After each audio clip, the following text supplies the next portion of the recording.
Hi again, and good morning, everyone. Thanks for waking up with the Valley today. I'm Lisa Bedell here with Jordan Schreier. We're getting started with your nonstop news and weather to the top of the hour to help you plan your day. New this morning, police are investigating a reported armed robbery at a South Fargo restaurant. Dispatchers confirmed to Valley News Live that the call came in right around 10 last night at Herbert and Gerbert's on 25th Street and 30th Avenue South. Scanner chat indicated there was a handgun involved, but police would not release any other information about that holdup. They say more could be coming later today, and stay with us as we learn more information. A Minnesota sheriff's deputy is in jail, suspected of child sex crimes. The State Bureau of Criminal Apprehension says that police say 31-year-old Neil Dolan of Shevlin, Minnesota, was arrested yesterday on a charge of criminal sexual conduct and solicitation of children to engage in sexual conduct. Dolan is with the Clearwater County Sheriff's Department. The Bagley School District's website lists Dolan as a school resource officer and a football coach. 11 minutes before the top of the hour, let's check that forecast that has some schools starting late today, Lisa. Yeah, road conditions aren't great in the Northern Valley. We've got a lot of places reporting some snow-covered roads or even some icy and snow-compacted roads here in the Northern Valley. That's anywhere on this DOT map from North Dakota in yellow, and that includes a good portion of northeastern North Dakota in our viewing area, even extending south into parts of the Central Valley as well. Same thing over in Minnesota. We've got snow on the roads and icy conditions there, so you're going to want to definitely take it easy in the Northern Valley, but even in the south we have some icy patches too to watch out for. Here's a look at our sky cams. Fargo didn't see a whole lot last night accumulate. We had the rain switch over to some snow, and then temperatures dropped below freezing and it kind of melted and turned into some ice in spots, so watch out for that. The Emerado area, New Rockford, Devil's Lake, we've been watching these places. They've had some snow on the roads as well. Looks like the New Rockford area, it's clearing out a bit, but there's still likely some ice and some snow on those spots. So again, conditions are not great in the valley. Here's a look at some of our snowfall reports from this event.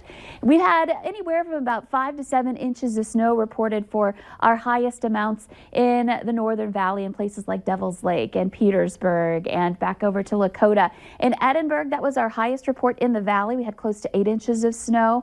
In Portal, in northwestern parts of the state, we had about a foot of snow there. Grand Forks had about 2 inches, and Fargo, well, we had a trace. So it wasn't as much in the south as we expected. This is one area where I know folks are happy about the snow. This is the Frostfire Park in Walhalla. Thanks, Melanie, for sharing this photo. She said they have about 4 inches of fresh powder there. We do have some snow that's starting to develop in the valley. The main part of the system moving on, but you can see that around Grand Forks, back down toward Trail County, the Mayville radar site and surrounding areas, there's some snow that's popped up. So visibility is going to be down in this area, and this is going to continue for a little while this morning. The system overall, though, is moving east. It's the wind in the backside of this that's really causing some issues. We've got a gust to 39 right now in Fargo out of the north, so that's going to make it feel very raw out there. It's ushering in some cold air, but in addition to that, we may have some blowing snow in some places as well, especially up north where it's more fresh. We're looking at about 4 miles of visibility in Cavalier right now. Your temperatures well below freezing, teens to some low 20s. It's 18 in Fargo, 15 in Grand Forks. Today, warming into the upper teens to some upper 20s. So we stay below freezing throughout the day. Breezy through the day with our strongest wind gusts this morning. And some sunshine at least returns as we head into the afternoon. Here's a look at that planner heading into the weekend. We return right back to some mild conditions starting tomorrow. And the weekend is looking pretty good. Now let's check in with the Valley Today's Devin Fry with traffic on the move. Thank you, Lisa, and good morning, Red River Valley. We are heading back to the interstate through University Drive. We're heading to I-94 right now, but we wanted to see what the road conditions were looking like here on University, where things do often get pretty jammed up right around the upcoming I-94 turnoff. You can see here traffic flow. It's increased a little bit since this morning, but overall it's still not causing any delays, so should be good news for your morning drive today. As far as road conditions go, the roads are looking fairly clear. There are definitely still some slick spots, mainly around intersections, exits, things like that. However, overall, you should be just fine for your morning commute. Just give yourself a few extra minutes. Traffic is flowing freely under I-94 here on University Drive, so good news for the people who usually get caught in that jam up that occurs around the 7 o'clock hour. You shouldn't be facing it today. We're going to check out the interstates in the next hour on the Fargo CW, but for right now, for your traffic on the move, I'm Devin Fry.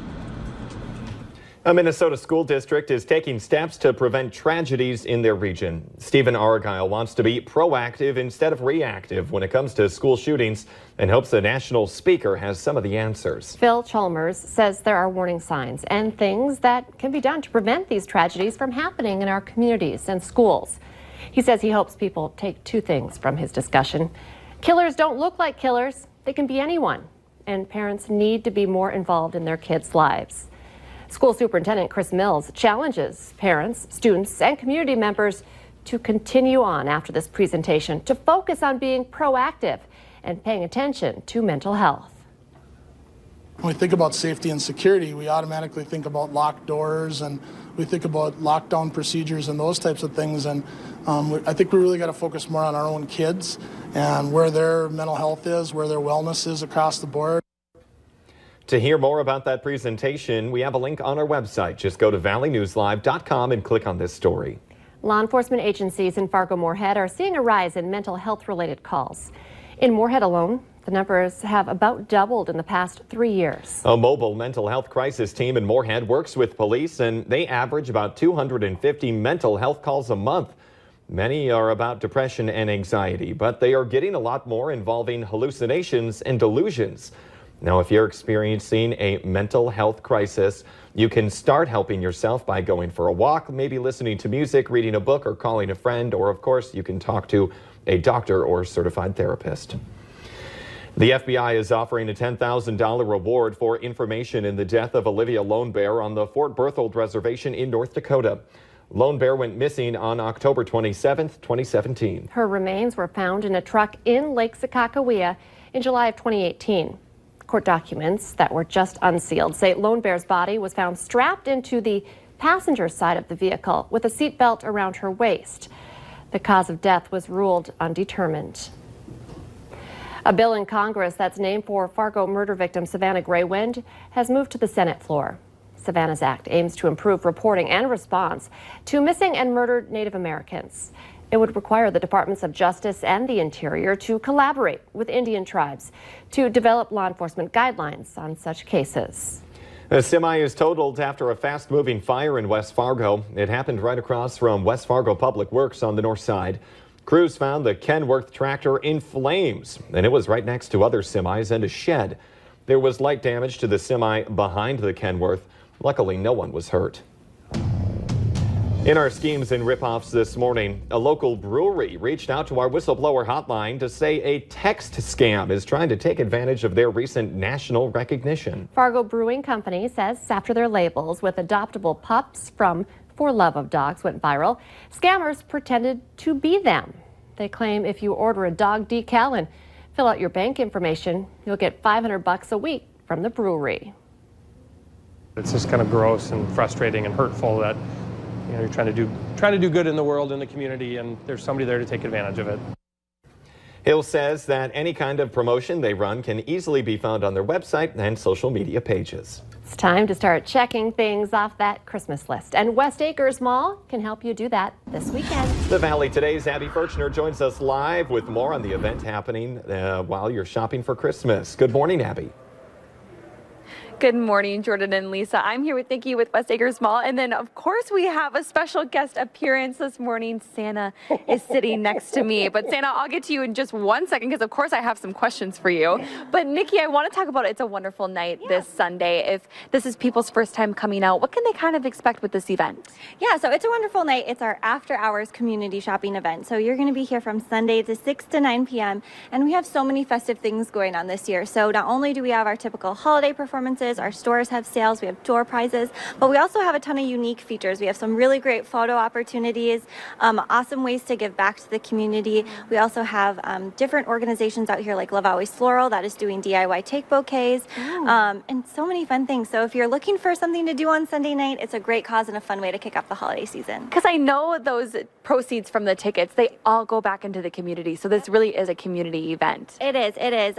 Your $5 ticket, all of that money is pooled. We raise raise nearly $40,000 each year. And so you're really taking that money and going back to great organizations in our community. And one of those photo op opportunities, of course, is coming into Santa's Village and taking a picture with Santa. But you're going to be here on Sunday. How excited are you to meet all the kids? I'm so excited.